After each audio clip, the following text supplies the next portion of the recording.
ನೆನಪುಗಳಲ್ಲಿ ಉಳಿದವಳಿಗೇನು ಗೊತ್ತು, ಸದ್ದಿಲ್ಲದೆ ಮನೆಗೆದ್ದು ಕದ್ದು ಹೋದವಳಿಗೇನು ಗೊತ್ತು, ಮೌನ ಮುರಿದ ಮಲ್ಲನ ಮನದ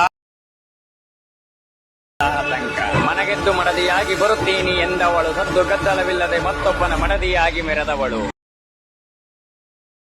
ಎಂದು ಶಪಥ ಮಾಡಿದವಳು, ಹೆತ್ತವರಿಗಾಗಿ ಒಲ್ಲದ ಮದುವೆಗೆ ತಲೆಬಾಗಿದೆ.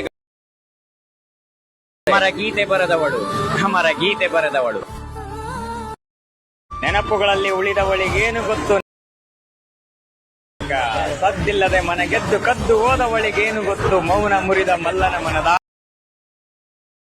ಆತಂಕ. ಮನೆಗೆದ್ದು ಮಡದಿಯಾಗಿ ಬರುತ್ತೀನಿ ಎಂದವಳು, ಸದ್ದು ಗದ್ದಲವಿಲ್ಲದೆ ಮತ್ತೊಬ್ಬನ ಮಡದಿಯಾಗಿ ಮೆರೆದವಳು. ಎಂದು ಶಪಥ ಮಾಡಿದವಳು, ಹೆತ್ತವರಿಗಾಗಿ ಒಲ್ಲದ ಮದುವೆಗೆ ತಲೆಬಾಗಿದೆ. ಅಮರ ಗೀತೆ ಬರೆದವಳು, ಅಮರ ಗೀತೆ ಬರೆದವಳು.